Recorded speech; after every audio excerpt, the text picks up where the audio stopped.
At noon, we got number 8, Alabama, who's 4-1. Traveling number 14, Missouri, who's 5-0. Alabama favored by 3 points on ABC. Ty Simpson has gone 111 and 158 for the Crimson Tide, thrown for 1,478 yards, 13 touchdowns, 1 interception.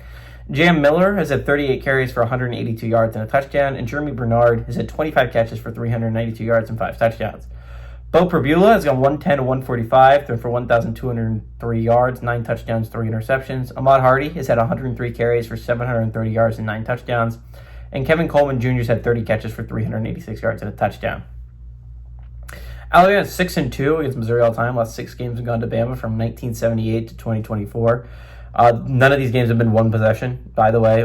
Every game has been a significant win. Alabama is 3-0 when traveling to Missouri. Drinkwitz is 0-2 as the head coach of Missouri when they're playing Bama. And DeBoer is 1-0 as the head coach of Bama when they're playing Missouri. Again, Bama's kind of really turned their season around. You guys remember when everyone was calling for DeBoer's head at the beginning of the season when they lost to Florida State? That kind of has died down ever since Georgia, right? They have back-to-back pretty solid wins over Georgia and Vanderbilt.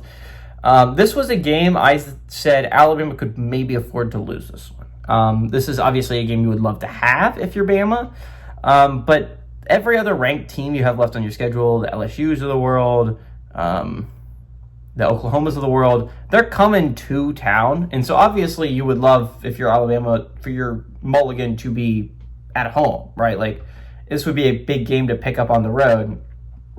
But this is a game, theoretically, Alabama could afford to lose. Missouri, this is the kind of game you have to have. Missouri, they have 4 ranked games on their schedule, so they probably got to go 2-2 in those games. Realistically speaking, got to go 2-2 in those games. 2 of them are at home. These are one of those games that are at home. They play A&M and they play Alabama at home.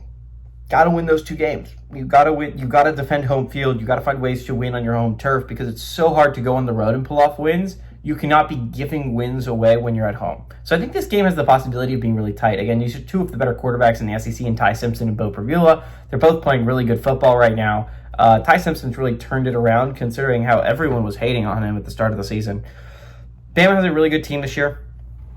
I still think this is a Bama team that can do everything that I said they could at the beginning of the year. This was a Bama team that I had as my 5 seed overall in the tournament, SEC, right? I love this Bama team heading into the year. I still love this Bama team. I think this Kalen DeBoer hate is really overhyped. He's a really good coach. He is one of the few undefeated coaches left in the SEC. Again, this is a big game SEC-wise because I think there's only 5 teams left undefeated in SEC play. These are 2 of them. So when you're talking about teams that could play in an SEC championship, this is a big game for both of these squads because a loss here would do a lot to harm your chances of going to the SEC championship.